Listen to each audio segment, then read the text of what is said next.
Good afternoon. I'm Larry Gross, Director of the School of Communication, and I'm delighted to welcome you to the graduation ceremony for communication graduates for the year 2004. Please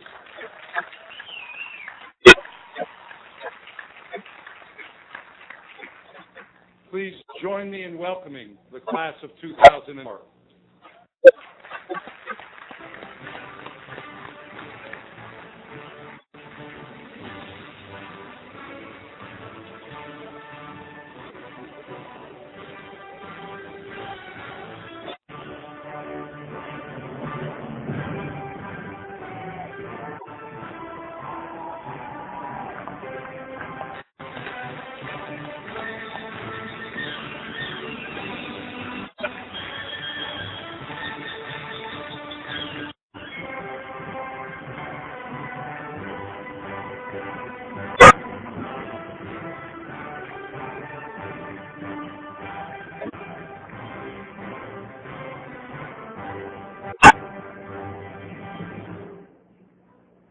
Please be seated.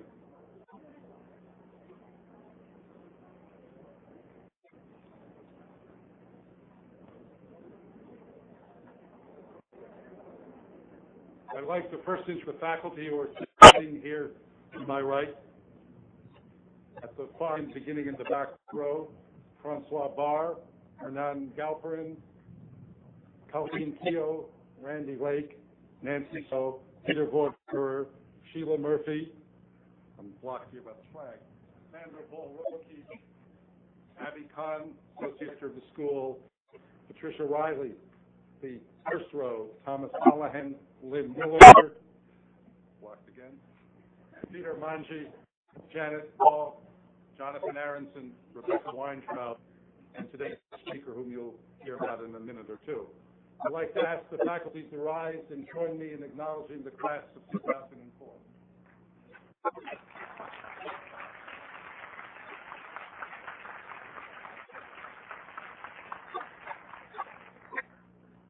Now it's my privilege to introduce the Dean of the Annenberg School, Jeffrey Cameron, who will introduce today's speaker.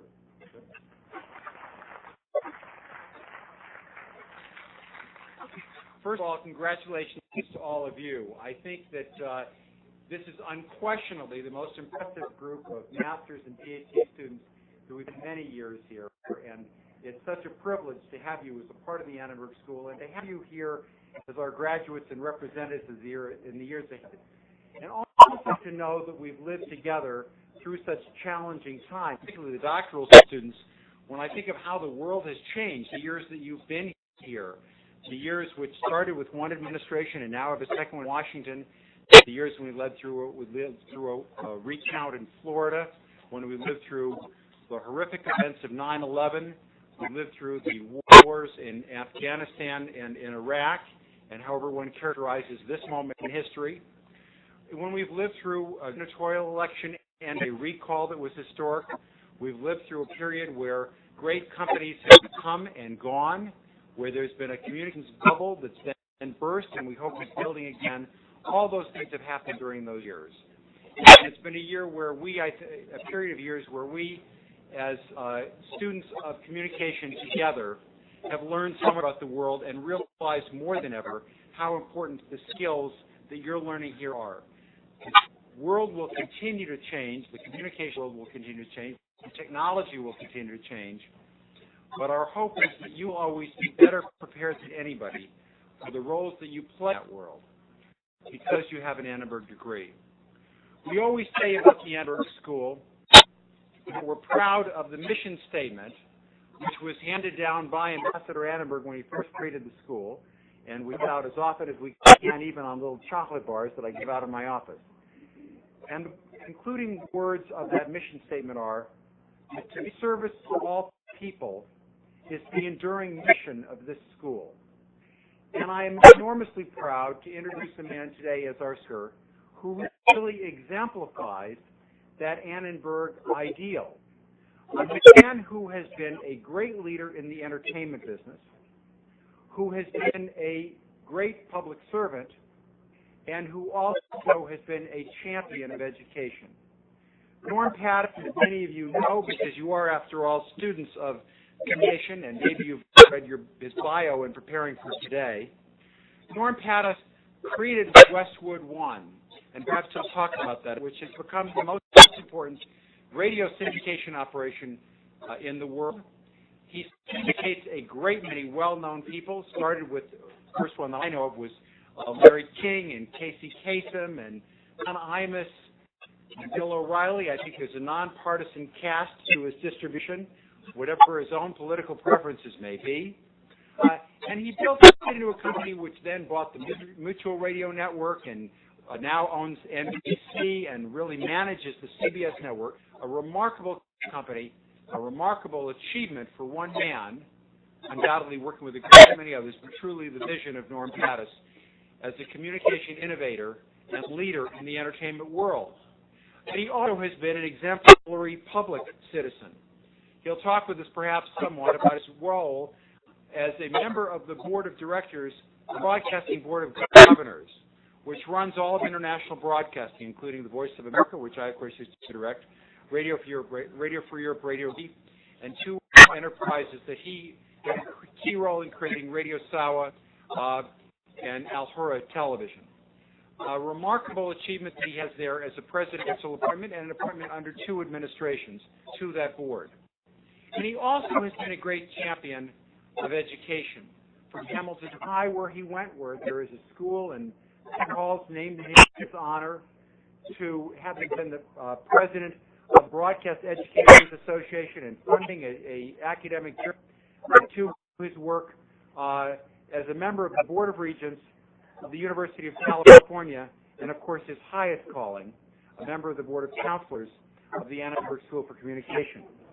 He also, I'm saying, has this moment of pop fame. For those of you who are Lakers fans or ever watch a Lakers game, he's in effect the sixth man on the court, always applauding with a very characteristic way of doing. Perhaps he can demonstrate that with a curled up rim, because he also wears the Laker ring.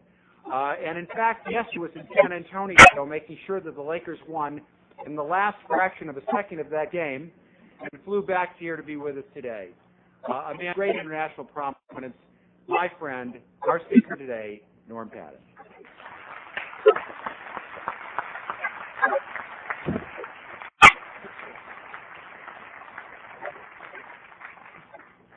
I told the dean that if he did a good job of introducing me, I really wouldn't have to make a speech and we could get directly to the heavy stuff. But there are a couple of things that I would like to say in the few minutes that I have to chat with you. First, that it is a tremendous honor to be here and be your keynote speaker at what is such an important event. At an important time, in an important area. I don't think that it has ever been more important than it is right now, the things that you are preparing yourself to do. A little bit about what Jeff said. It is true that I founded Westwood One. The stories you may have heard about founding it with $10,000 and a working wife, those are all true. Today, I have more than $10,000. I don't have that wife. And, of course, no longer working.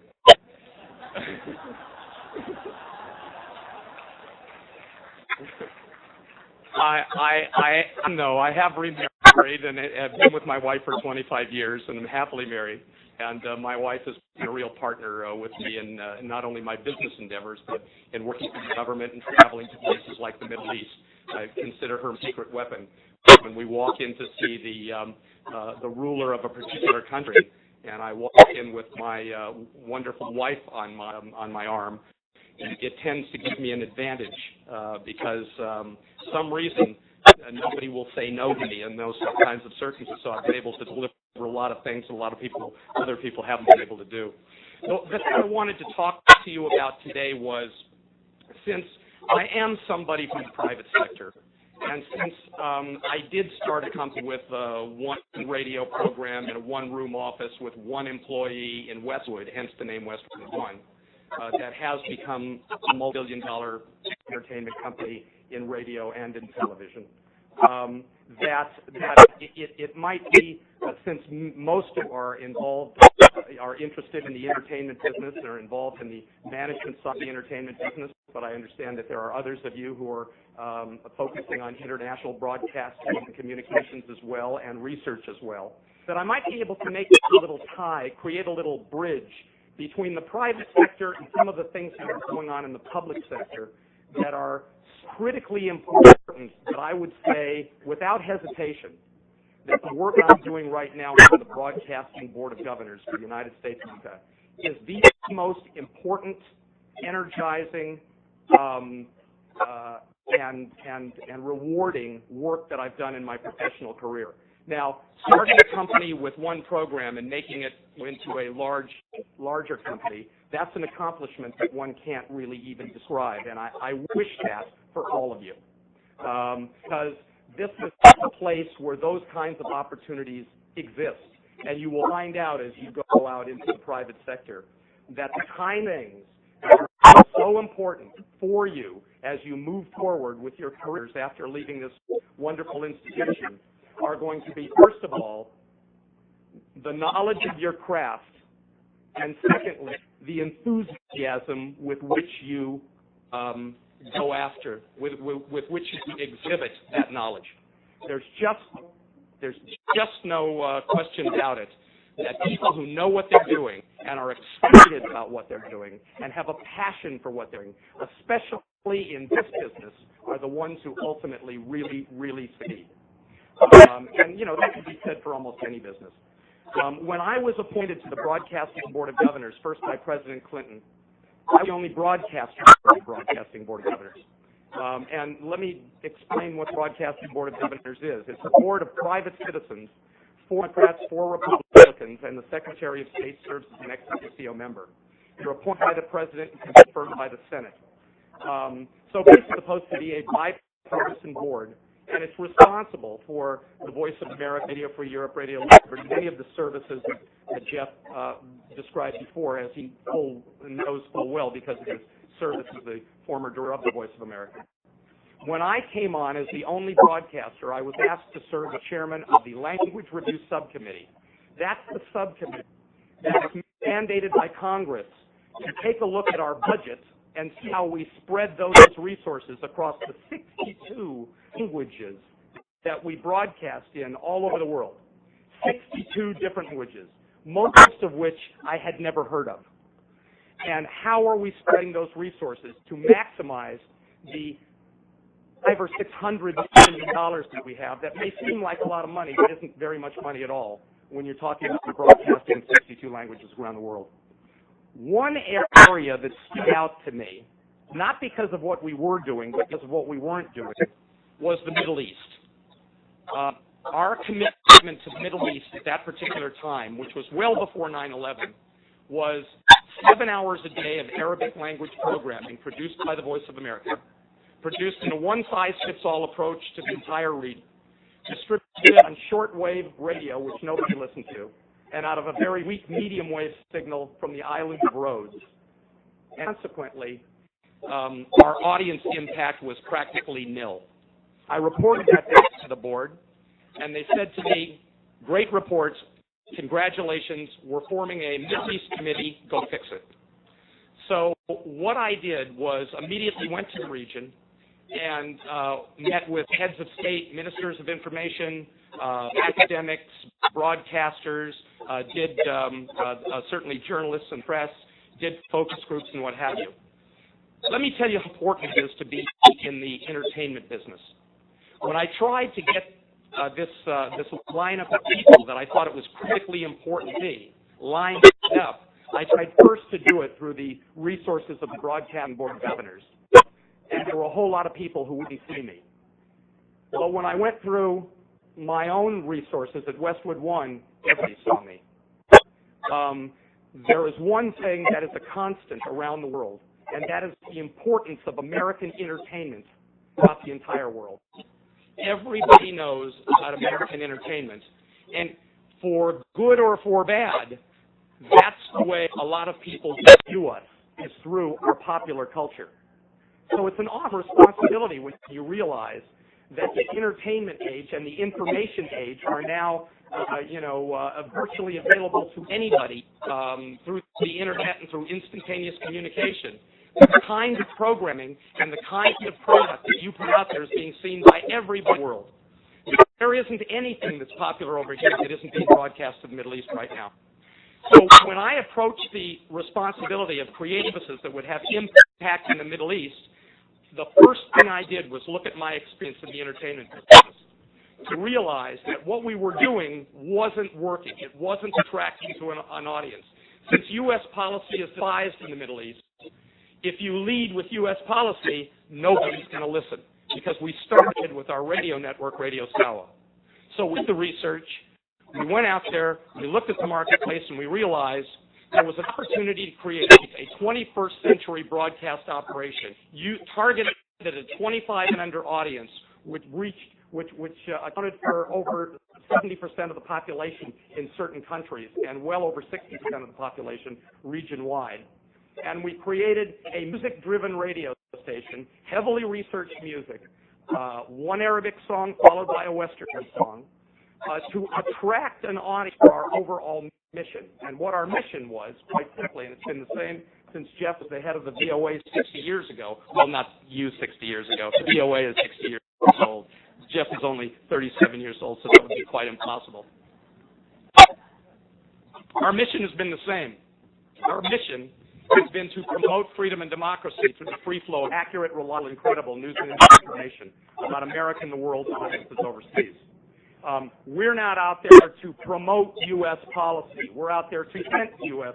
policy in a fair and accurate manner and make sure there is discussion of U.S. policy, the pros, cons, so that people don't get the impression that the United States is a single voice. We show all sides of U.S. culture. But what we did to attract the audience to Radio Sawa, which has now been on the air for over 2 years, and in some cities reaches over 80% of our target audience. What we did to attract that audience was music to attract that audience. And when we first started, I'll give you one example.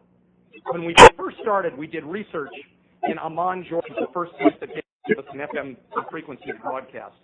And within the first month, 50% of our targeted audience, which is about 25 and under, said that Radio Sawa was their favorite radio station. 90% said that they had listened to it in the last 48 hours, but only 1% said that they listened to it for news information.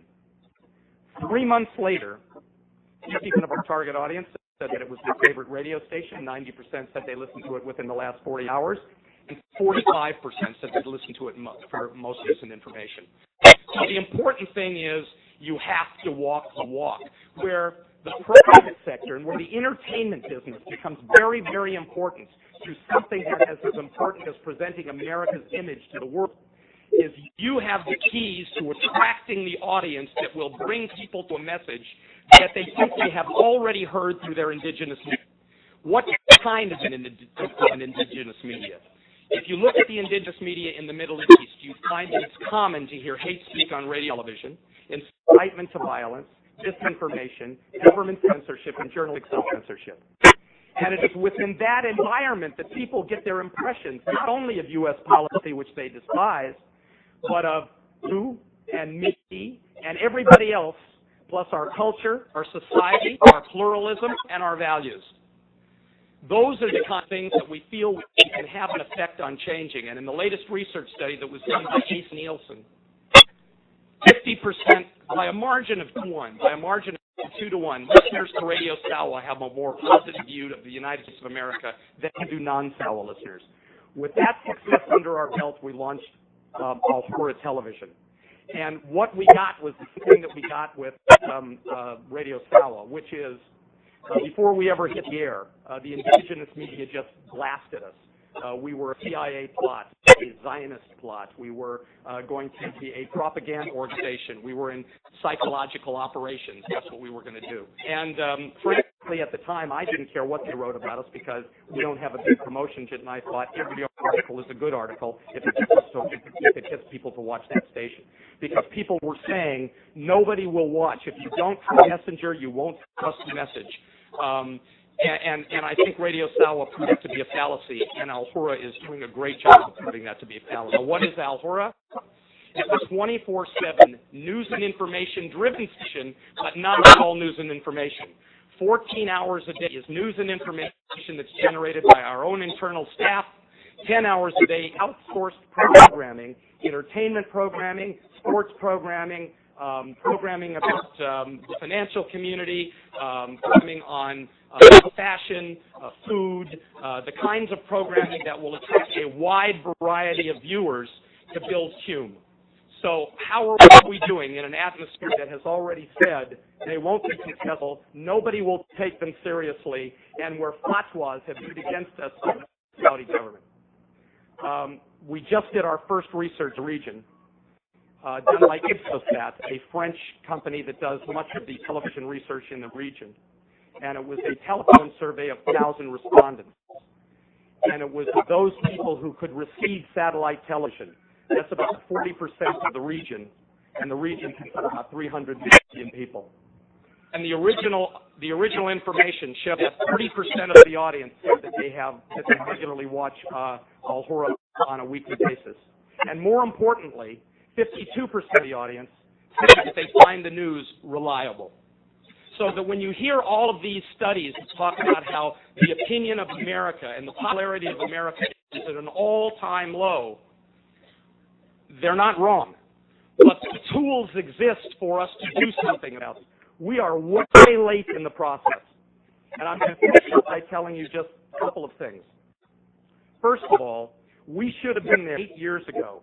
We should have been interacting with the private sector and the entertainment community 8 years ago when the satellite phenomenon started in the Middle East, and stations like Al Jazeera and Al Arabiya got on the air.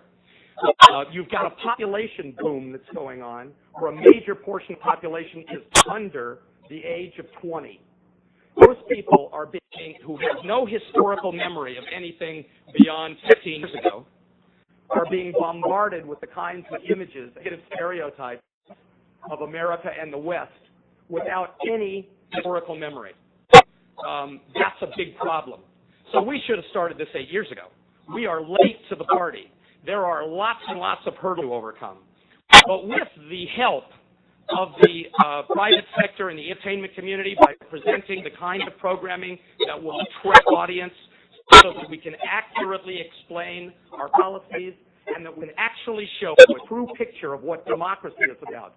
We're not here to promote policy. We're here to promote democracy through being an example of a free press in the American tradition, because when we do that, people will understand how, as a matter of fact, let me just say this. It's fortuitous that we are launching this station during an election year, so that people will see what the election process, what people go through during election in the United States of America. And anybody who thinks that we are the mouthpiece for the U.S. government, simply by watching the station, and the Democrats who are going to unseat this administration will be quickly disabused of that notion. So the last thing that I wanted to say to you is, I know that you're in the entertainment business because it has a certain je ne sais quoi. I know. I mean, when I started, I started in the mailroom of a theatrical agency for $55 a week. And I didn't know who offered me a job. I wanted to be in the entertainment business. You need to take that passion and be successful at what you do. And then you need to examine the alternatives and the places that it can take you, because places that it can take you can go far beyond where your wildest dreams are today. I want to congratulate you on your tremendous accomplishment, and I want to thank you for having me here. Thanks so much.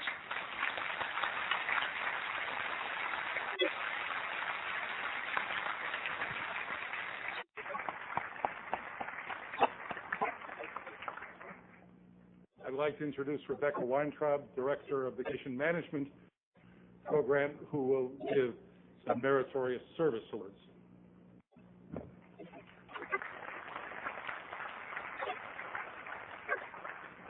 First, she has to find them.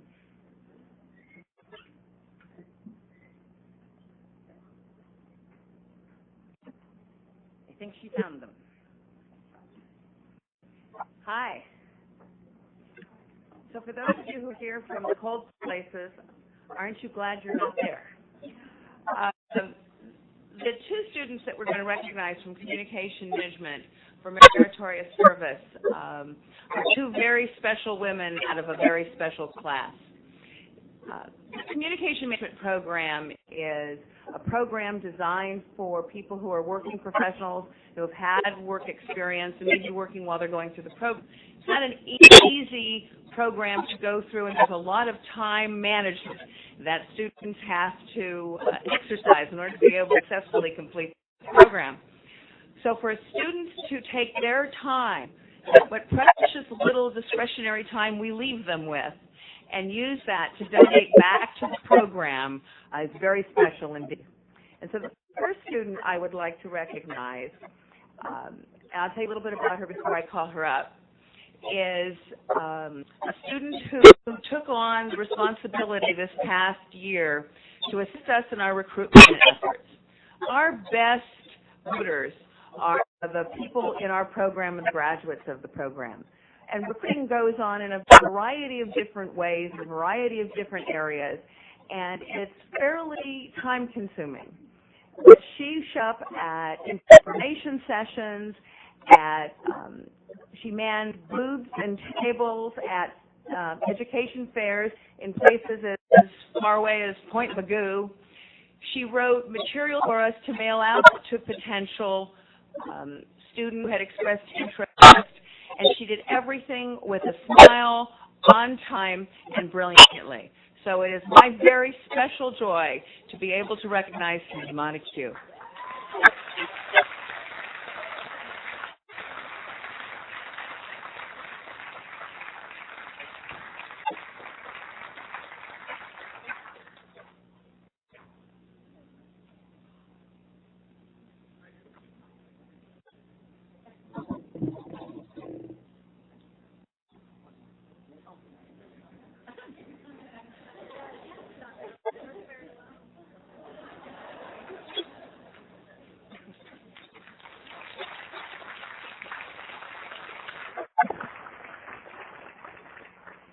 Notice nobody claims design credit for academic regalia. The next student that we're going to recognize, or graduate I suppose is a better term, has just taken on a variety of activities and creative improvements, and has just sort of blown away everybody who's had anything to do with her. She's been the president of the ASCMA, our Association for Graduate Students, for this past year. She's done a survey of graduate students to determine what kind of things we can do that will make their experience here even better. She has helped with recruitment and gone to information sessions. She's been a teaching assistant all the way through. And for the very first time in Annenberg history, for 2 years running, a master's student has received the Favorite Teaching Assistant Award, and that's never happened before. She's just been a delight. She's certainly been of assistance to me in any way she could possibly think of, including giving me green tea when she needed it. And so I am just absolutely delighted to recognize for her service Olivia Low-Ing.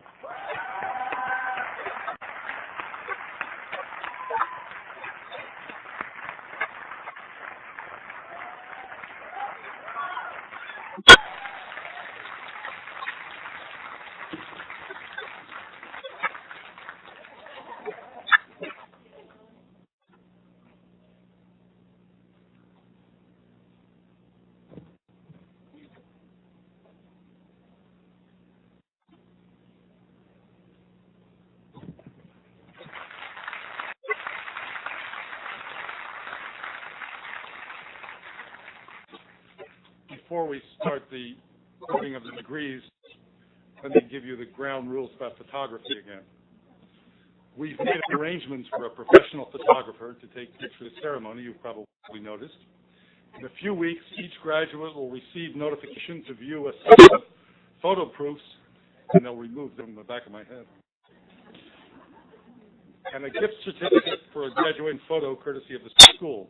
Therefore, we ask that you keep the aisles clear and rest assured you'll get a very nice photo from today's ceremony. If you brought your camera and really do want to take a picture, there's a roped area over there for photographers.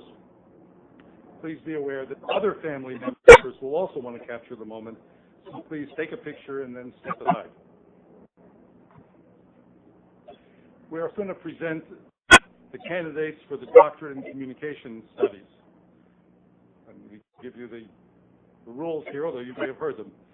The PhD students, candidates, about to be PhD.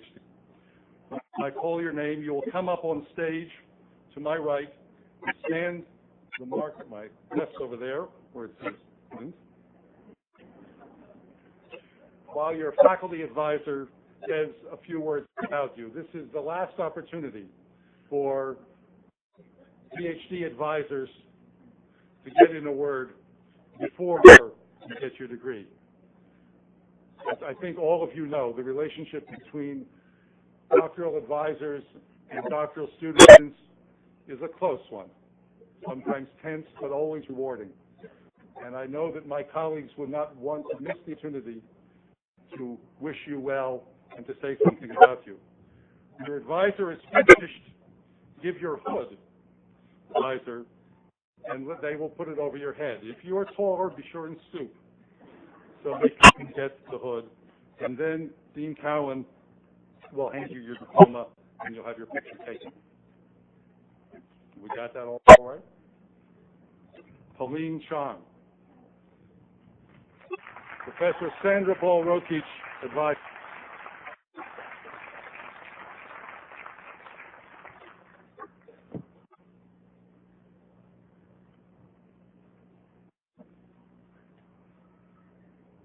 Good afternoon. It's a privilege, really, to be able to give Pauline her degree. Pauline is an outstanding student, has done masterful things. For example, her doctoral dissertation deals with the experience of health threats that is very prevalent in all of our environments today. She looks at this amongst a very growing and important population in the Los Angeles area, first and second generation Hispanic immigrants. She looks at the role of both new and old communication technologies in people's ability to adapt to these threats. One of those technologies is the telephone, and I suspect after a while that Pauline is going to be known as Dr. Telephone. But there's another part of Pauline that all of her teammates on the Metamorphosis Project know, and that is she's absolutely the most organized person I have ever encountered in my life. And it's all to very, very good effect. Pauline's parents are here from Singapore. Where are you? Would you please stand?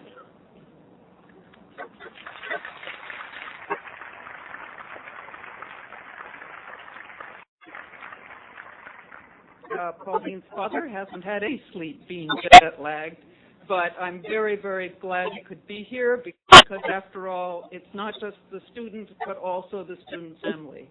And also Simon, Pauline's husband. Simon.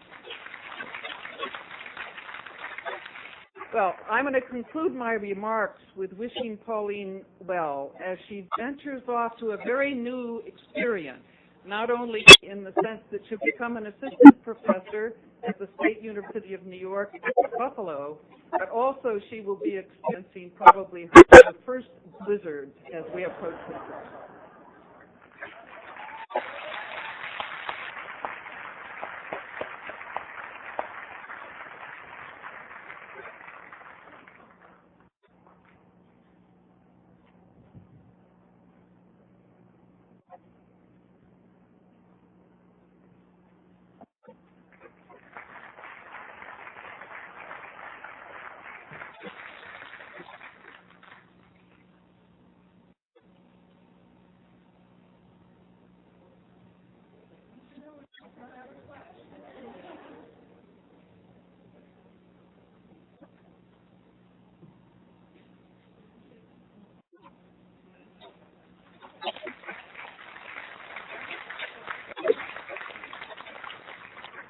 Francesca Gardini, Professor Janice Polk.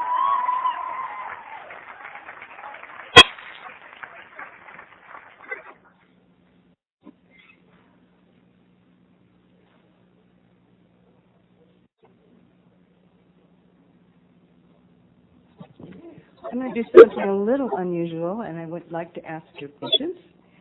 And that is, I'm going to pause every now and then so that my words can be translated in Italian. Okay? For Francesca's family, who's here from Italy for this occasion. Can we recognize them, Francesca's family? Okay.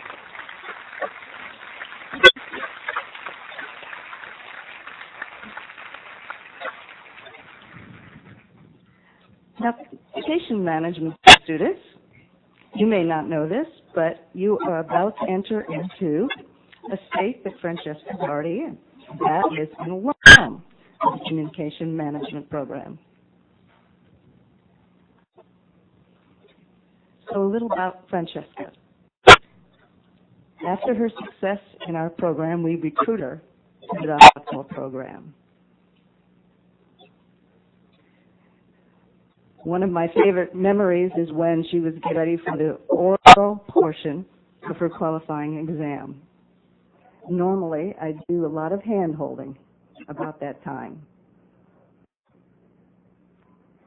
And Francesca said, "Oh, I'm not worried. I had oral exams all the time in school in Italy." One of the few not to be worried. Just a quick word about Francesca's dissertation. Some doctoral students pick out a manageable project that's very small and makes a small contribution, but a definite contribution. Francesca doesn't do anything in a small way. She picked a big topic, a meaning topic. She collected data for over 2 years, reading tens of thousands of articles in Variety and Daily Reporter to try to sniff out information on financial relationships in the film industry. I think had she known it would take that long, she might have picked a different topic. And I'm sure what got her through those tough times is her family. She constantly told us how important they were to her success. And so in addition to recognizing Francesca, I'd like to also recognize them.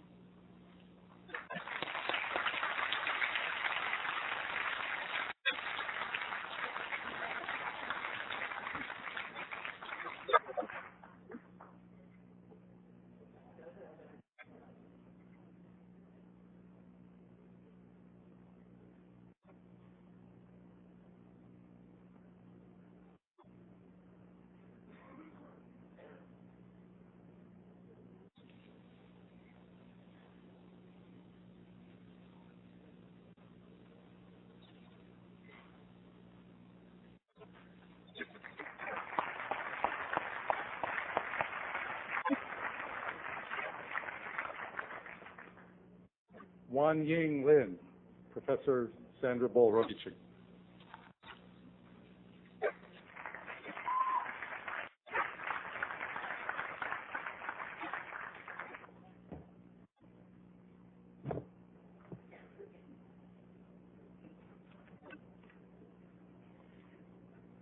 I'd like to congratulate Wan Ying and say that she is one of the most delightful students that I've had.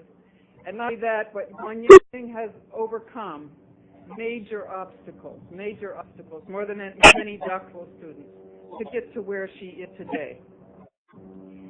Wan Ying's dissertation deals with the impact of media and the use of media by the ethnic Chinese community in what is known around here as the Chinese Beverly Hills.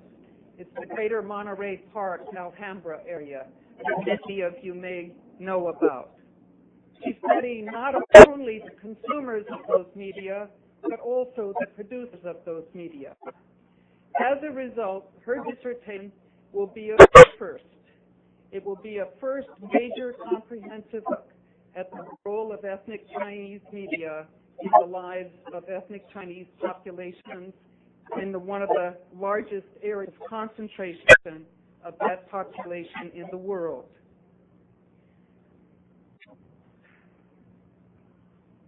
I think probably Wan Ying will be returning to her native country of Taiwan in the not too distant future.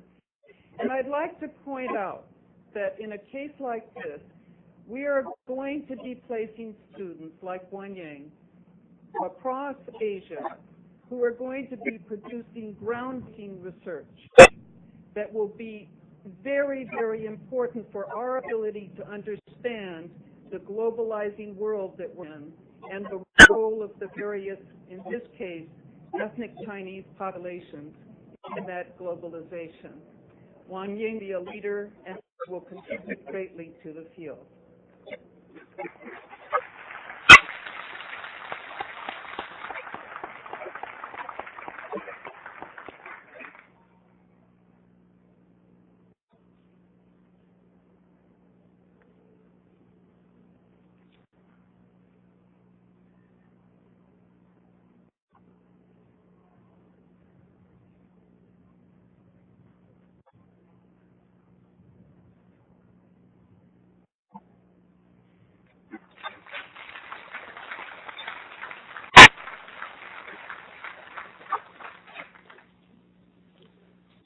Scott Michael Millward.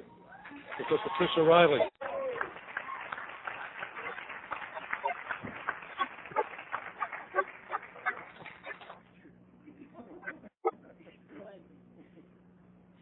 Hello. I would like Scott's family to stand and be recognized because I know they're here today.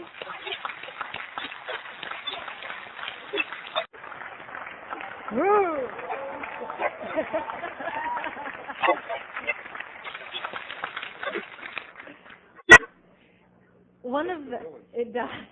One of the wonderful things that you learn about your PH students is that their families are very, very important to their ability to succeed. It takes so much time and so much effort in order to dissertation, and I know that Scott's family has been very important to this. I want to especially thank his wife, Jessica, because as I explained very quickly, part of Scott's dissertation project was to turn the floor of the Annenberg School on the weekends into Mercy Hospital, where a number of students played as if they had to come and rescue someone who was in Libya, I think, where we were. And the whole idea was that we would learn something about communication in the notion of shared situational awareness, which is a theoretical issue that Scott's been developing from a communication perspective. And you have to figure out how people with a very short amount of time have to communicate where they are, what they know, how to do things, how to create strategy in a very elaborate situation that was funded by the Department of Defense. It was a fabulous study, but you have to have a lot of people helping. We had a lot of people on our research team, but Scott's wife, Jessica, was the guard. And so it's one of those ways in which you find out how, very important it is to have the support of everyone around you. It's a wonderful study. Scott's going to go on and do a postdoc with the Institute of Creative Technology, and I have had just a wonderful time working with him for the past 4 years.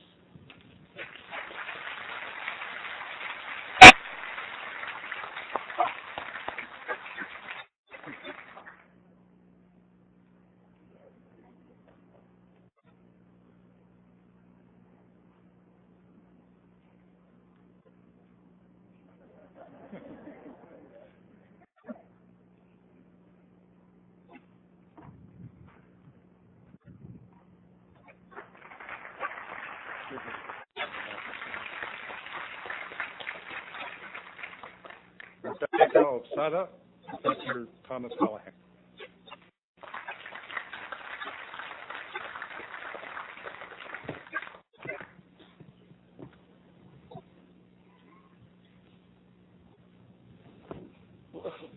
It's a pleasure to be here to celebrate the achievement of Rebecca Absada's dissertation and her studies for the PhD at USC. She is joined today by her family, her parents, who are here from Laverne, Minnesota. If they would please stand somewhere in the audience.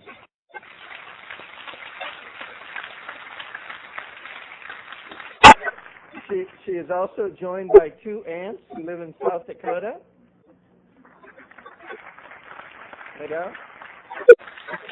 And finally, her husband, Greg, who has been on faculty at Pepperdine but has just accepted a position this fall at the University of California, Berkeley.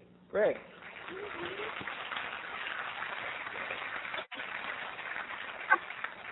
Rebecca's dissertation was a study of the rhetorical arguments in the Bush v. Gore presidential campaign. Her study did a close analysis of the acceptance speeches of the two candidates and of the performances in the debate, right down to the last Gore sigh. She then discovered that she needed to write an extra chapter that she didn't anticipate reading, which was the great ballet that occurred during the recount in Florida, explicitly examining the strategies from emerging press and media and the broader level of public as well as quasi-legal arguments as they emerged from the two campaigns. The study is genuinely thought-provoking. It represents truly original research, and I would commit it to you because it is one of the better political reads I've seen to explain that very close and interesting electoral contest. What's unique about Rebecca is that she managed to write this dissertation while also working full-time as an assistant professor in a tenure-track appointment at California State University Northridge. In addition to teaching classes, she was coaching the debate team, traveling to tournaments on the weekend, and running a George Soros-funded program for inner-city urban high school debaters, trying to teach the skills of argument and debate towards students, for students who didn't really have the kind of advantages and opportunities that most students in private or in suburban public schools would have. This is a woman of extraordinary intellect and commitment. She writes very well, and it was a great pleasure for me to direct her study. Congratulations.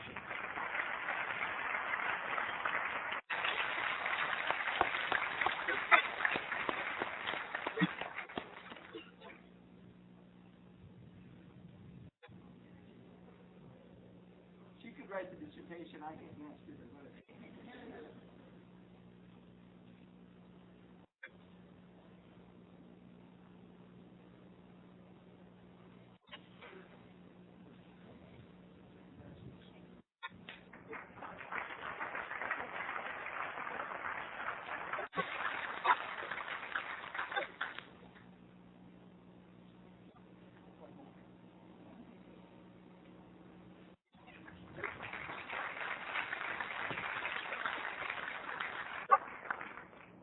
Lin Chuan Cho, basketball rookie.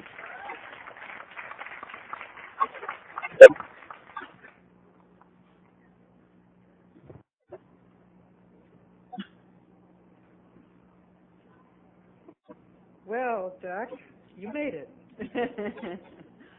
I want to correct an oversight that I had with Ying, because I'm also going to introduce Jack's fiancé. But for Wan Ying, James, you. James. Where did he go? Oh, okay. That's for one. All family members shouldn't. And for Jack, it turns out that we have a student in the next group of graduates. Monk, where are you? No. There you are. Oh, there. Jack Cho is one of those people that is like Francesca, interested in very, very big things. And what he has tackled is trying to understand the transformation of the River Delta in China, one of the most important areas for globalization and new communication technology. He spent a great deal of time over there doing some very, very innovative research, all kinds of different methods. Again, this dissertation will stand out as marking a hallmark in our understanding of this regional world from a communication infrastructure perspective. His family, parents, were unable to come today, and I'm very sorry about that. Both of them are PhDs, and his brother is a PhD. So you can see the pressures operating on Jack.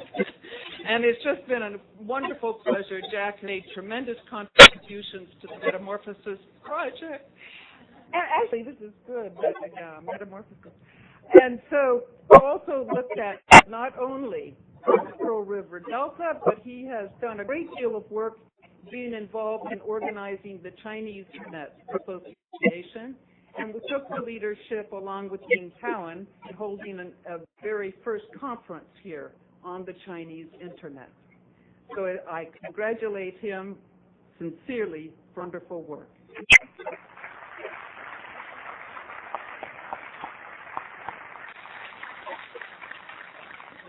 The last thing a doctoral student has to do is kneel.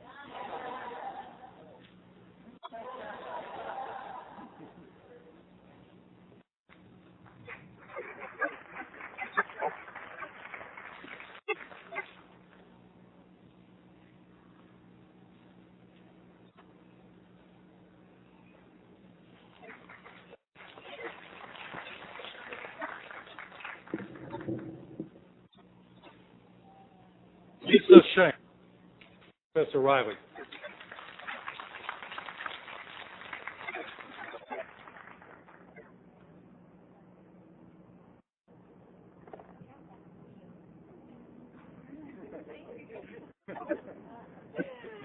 All right. Hello again. I would like Lisa's family, or they're over there, right? To stand. Excellent.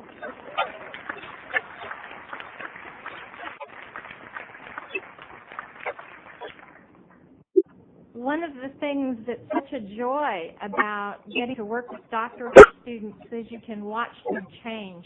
And Lisa came to the Annenberg School. She was interested primarily in just a very theoretical, cultural, critical notion about how organizations operate. And she had the both good fortune and also the incredible intelligence and perseverance to be able to get an amazing internship right after she finished her qualifying exams at the very prestigious firm of McKinsey, who then decided that they loved her so much that they offered her a job.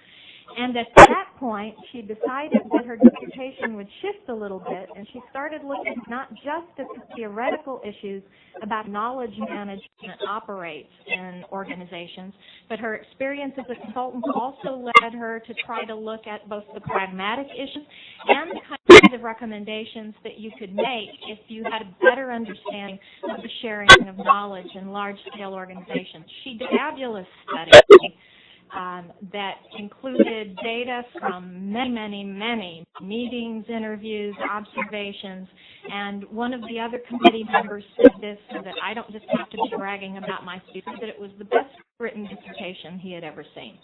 And so she did an absolutely superb study. She did all of this, not just all working. She has a daughter named Audrey, and she has another one on the way.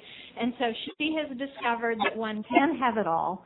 And I am very, very pleased to be able to hood Lisa Shank. Thank you.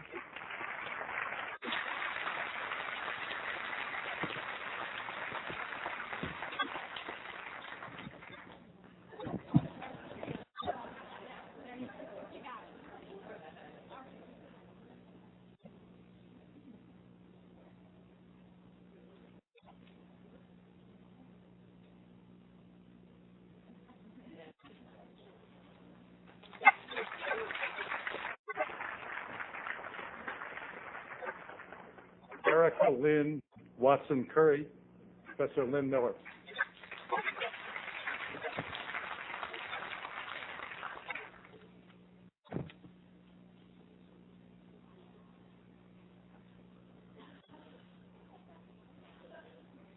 It's a delight to be here today for Erica's wedding.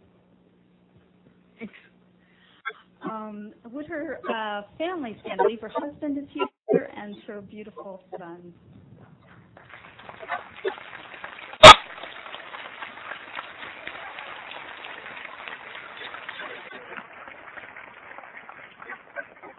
One of the first memories I have of Erica is when she was a student of mine in her first semester as a PhD student. And the reason this stands out in my memory is that it involves a set of exams and also a set of paper that I still can locate in my office on a shelf. Anyone who knows my office knows that this is quite remarkable.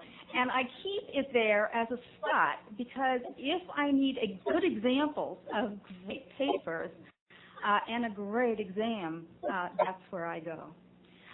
In fact, it was so noteworthy in this methods and statistics class that Erica then became my research assistant for my graduate, advanced graduate class. So I wouldn't have very many people do that. So that was quite a statement about Erica. But perhaps what was most impressive, and I've been most impressed by, is the long journey we've been on with respect to a dissertation. Now, this is a journey that has not been without disruption. There has been a baby and a number of other events, but Erica has persisted. And recently, when she completed her call, this was I should tell you a little bit about this dissertation. I believe it's quite remarkable. This is a dissertation that is concerned with the nature of our attachments with our significant romantic partners and to how these are related to the positive and negative outcomes that occur to us in our lives, and what communication repair strategies seem to mediate these outcomes. In pulling this literature together, Erica has pulled together many different literatures from many different fields and has been the first to show these connections and to bring these very diverse literatures together. In her oral exam on this, I was just amazed, and all of the colleagues who were present also were quite amazed at Erica's beautiful defense. And I would have to say that in 20 years of supervising dissertation students, that this was the most outstanding dissertation, not only a written defense, but an oral defense. I'm very, very proud of you and very proud to have you today.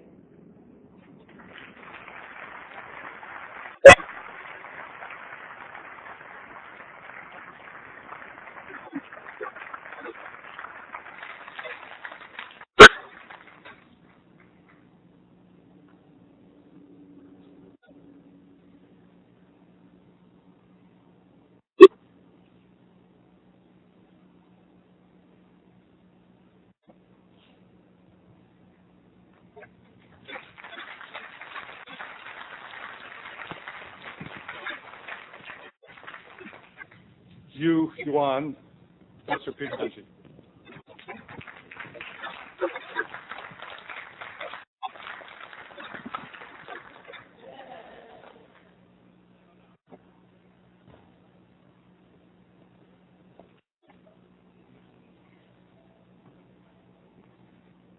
With a name like Yuan, you're going to be last in any list or line of people. One of the things that we've learned over the 5 years that we've been working with Connie is that last is often best. Connie came to this country after getting her degree at Beijing University and a master's degree at the University of Connecticut to study communication processes in organizations. She comes from an academic family in China, and unfortunately, her parents were not able to get visas to leave in order to be here for this ceremony today. But I'd like to have Connie know we recognize them and wish they were here and send them our best thoughts for them. Today we have her husband James and her son Eric here to visit. I'm not sure where they are. There they are. Hi, James. It's great to have you here. There are many interesting things that make up a really first-rate doctoral student. One of them is somebody who can think really clearly and articulately. Another one is somebody who can count By count, I mean they can handle the statistics and the numbers that they might be using for analyzing the data that they collect. And a third is that they're able to teach really, really well. I've had the privilege of having Connie as a TA in 3 classes, and I can tell you, as can some of the people who are sitting here, since she was there as the TA in classes that they took, that she's a wonderful teacher and a really great, fine, supportive person to help people understand things, especially things that are as difficult and complex as physics and/or complex theory. But also it's important to be able to write and express your ideas. Connie already has published 1 paper in a top academic journal and has 2 more under review. She has also done a great deal of work in terms of helping us in the research project we've had with the National Science Foundation over the last 4 years, helping to organize the concepts, collect the data, and analyze them. As part of that project, and as her dissertation, she worked on the impact of social capital on the development of transactive memories. Now, social capital is just the benefits you get from the people you know in the networks that are around you. A transactive memory is what it is that people are able to negotiate with each other in order to be able to determine who should know what in any particular job that is too big for any of them. It also has to do with mental models, the cognitive models that people carry in their heads about who knows and what knowledge is located there. She did a terrific study of this among a group of a number of teams from organizations in the nearby community here to find out how it was that they used their social capital to negotiate their transactive memories at work. I think it's a really important piece of work. I know there are going to be several significant publications out of it, and I think it is the basis for a really fine and long career of Connie. I want to tell you, Connie, it's great to work with you. It's been a long, good, wonderful relationship. I look forward to years of working together in the future again, especially as you head off now to Cornell University as for an assistant professor position. We here, along with all your friends, wish you well. We want you all to stay in touch and be all part of your extended family.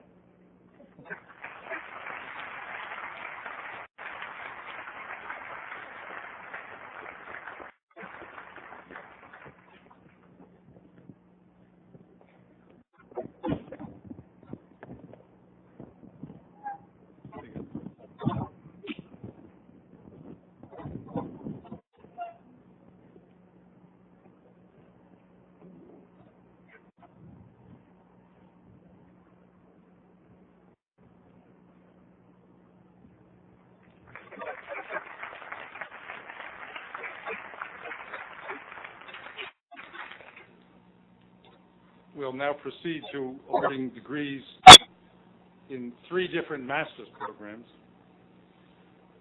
a Master in Communication Studies, the Master in Global Communication Studies, and Communication Management Studies. Let me give you the drill. Masters, well, just don't cut yet. We'll file up 1 row at a time. Be sure you have your name cards with you when you come to the stage. Come up and give the card with your name on it to Dr. Khan, and I will read your name. You will continue across the stage to receive your diploma and have your picture taken. First category, Masters in Communication Studies, a theory and research program for those who wish to study the social, scientific, and historical critical underpinnings of communication in order to pursue teaching and research in the field. Our candidate today is Chang Yan.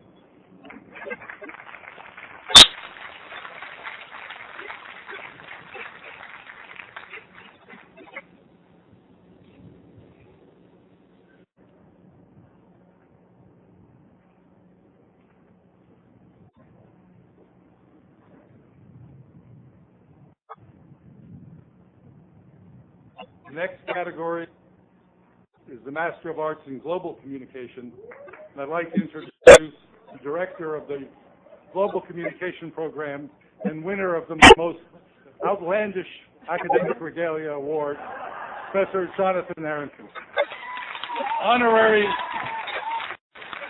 Honorary doctorate from the University of St. Petersburg, as you all can tell.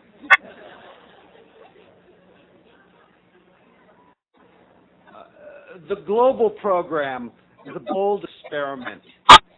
It is a double degree program, jointly offered by the London School of Economics and by the University of Southern California, Annenberg School.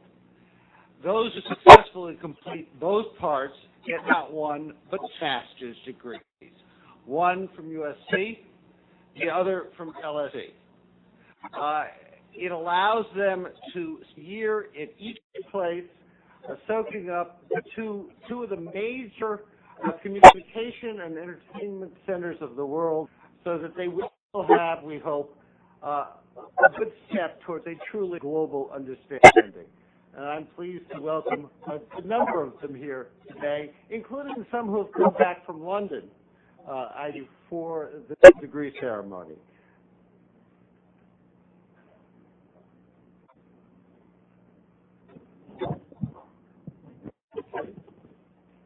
Will the candidates for the degree of Master of Arts in Global Communication please rise?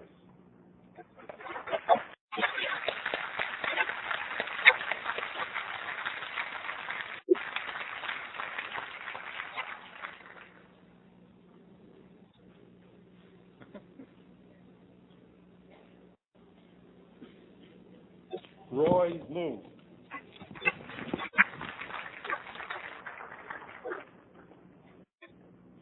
Vanilla Marina Basilio.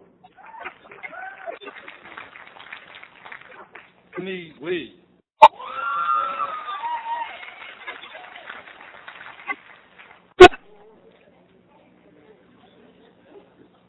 Ipek Bog.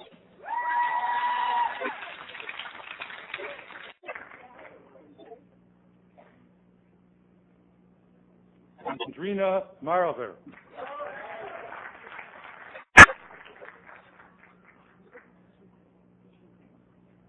Anna Ryzhenkova.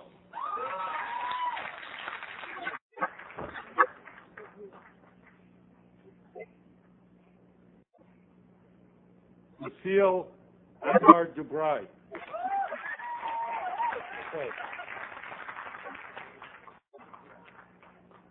Meghna Krishna.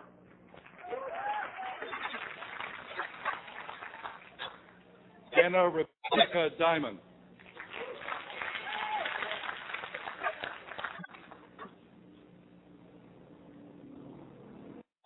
Elenia Saluzzi.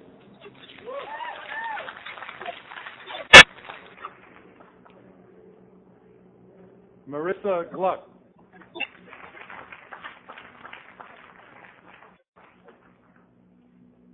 Meredith Thompson Bell.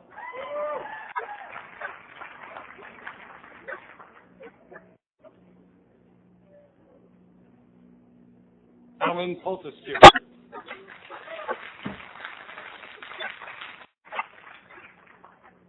Amelia Hardy Arsenault.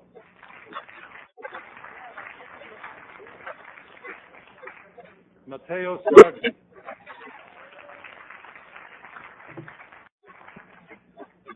Camilo Pereira.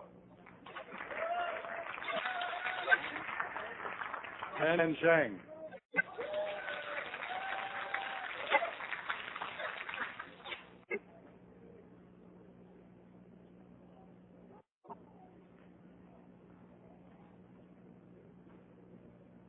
I'd like to introduce once again Rebecca Weintraub, Director of the Communication Management.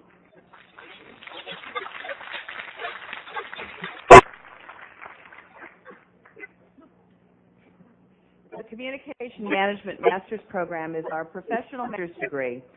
Our graduates will go on to jobs in corporate communications, marketing communications, entertainment management.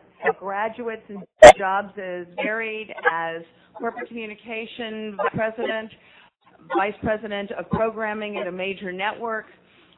They take lead jobs in public relations agencies and advertising agencies. So we're very excited to see where our class ends up. And since we're going to be offering a postmaster certificate program starting in the fall, maybe a few of them will come back for a little bit of postmaster study. Okay, I'm sorry, Jeff, I couldn't resist. I'm particularly excited about today because I've been teaching my class online for the past 2 semesters, and there are people who are going to be graduating who I've never met face-to-face, but I gave a grade. So we're delighted to be giving you your diplomas.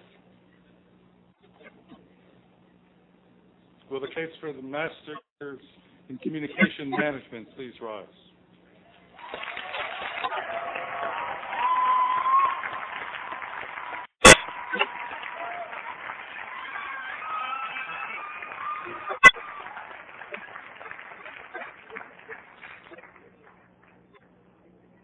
Jill Michelle Levinson.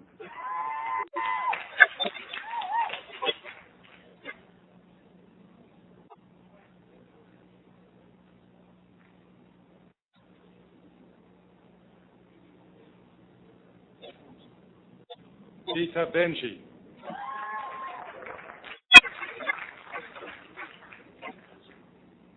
Jessica Alicia Ketchum. Anya Camille Francis.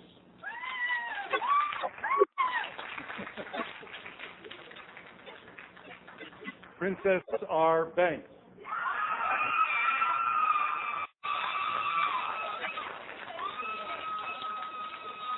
Shanae Danielle Gibbs. Robert Liu.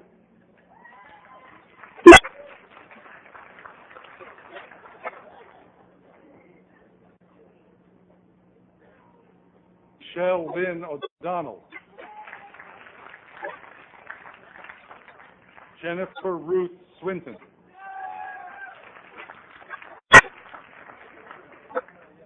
Shelley Lynn Clark.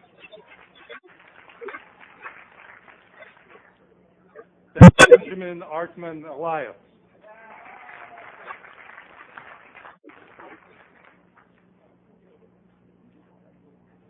Christina Malik.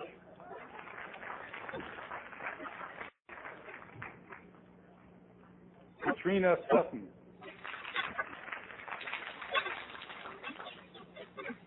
Lee K. Brockman.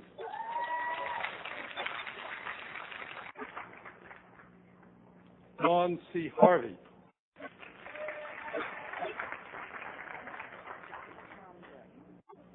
Lauren Jean Prangay.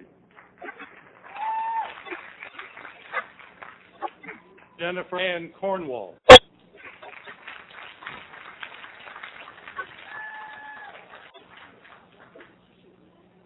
Alexandra Robin Kulik.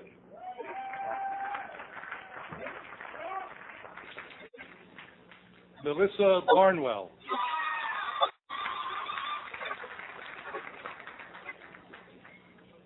Marion Mackenzie File.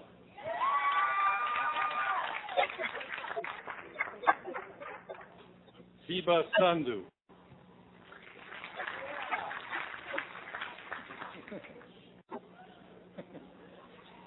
Since Denise Montague.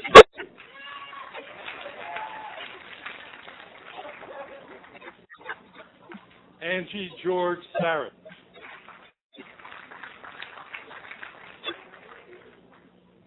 Karen Ann Lefkowitz.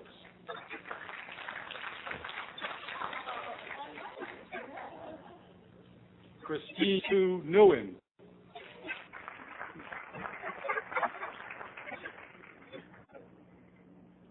Ani Sevandonian.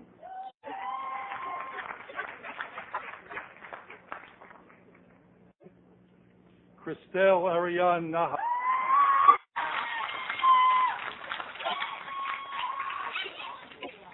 Tim Oliver Liberach.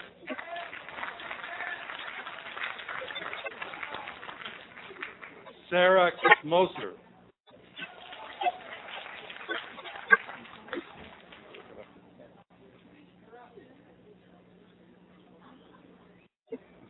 No, just waiting. Ashayer Altana.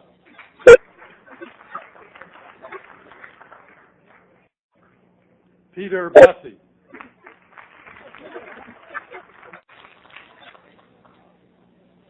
Martin D.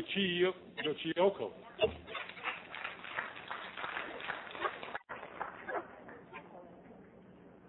Cohen In.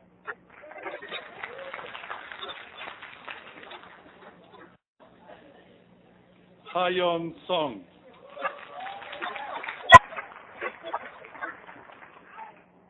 Heather Jane Burkett.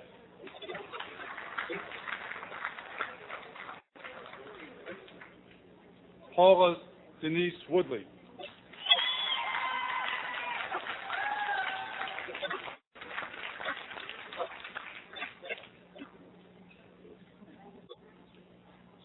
Suzanne Marie Prillick.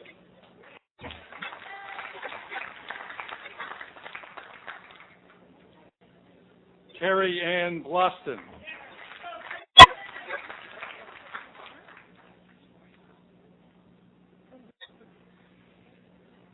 Jabari R. You just went around.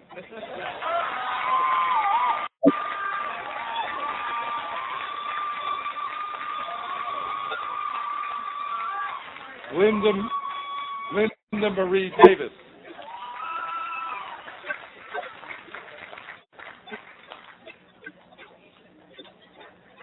Jennifer Liz Gentusa.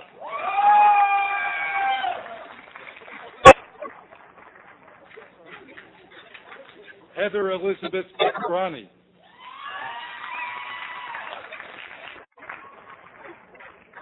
Kathleen Marie Romo.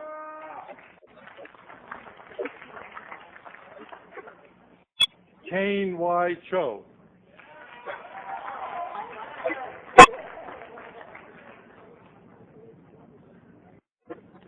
Shane Henderson.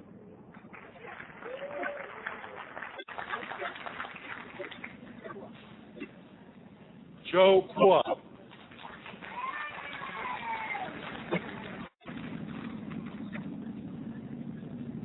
Mimi Vong.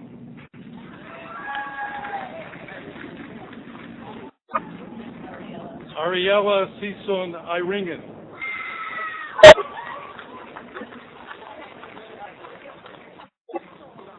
Michelle Yvonne Pesic.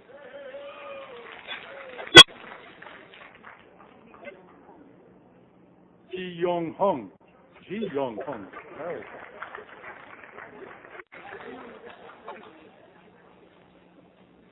Aniko Wani.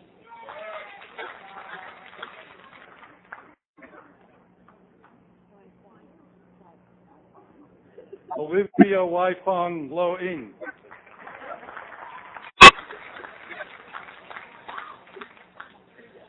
Richard James Lawrence Jr.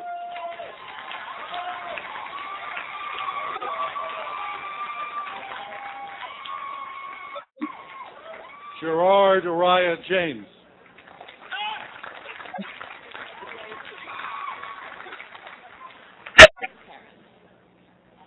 Jason Scott Karen.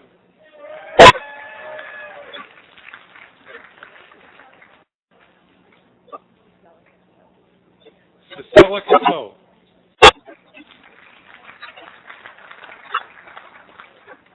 Sylvia Lee.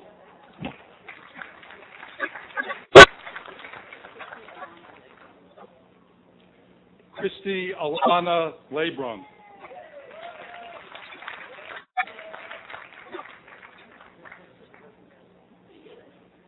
Francisco Esteban Perez. Marco Pintarek.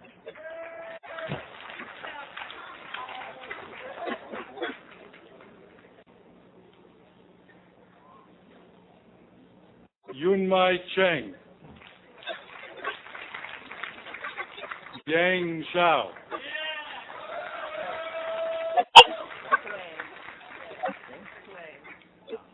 Wei Zhang.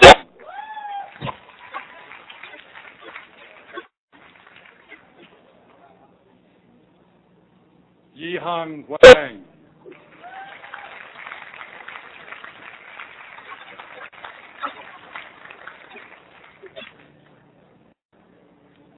I'd like to ask all of the graduates to rise.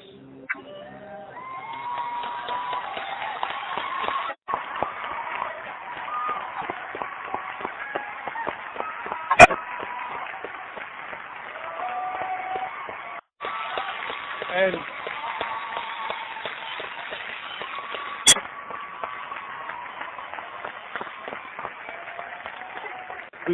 before you sit down, if the graduates and the faculty could join me in thanking your parents and families.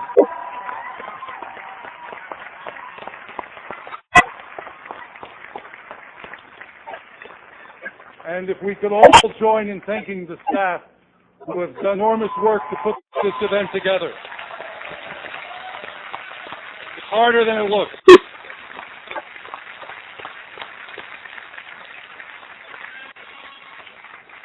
And please join us now for refreshments here in the plaza. Thank you very much. The ceremony is over.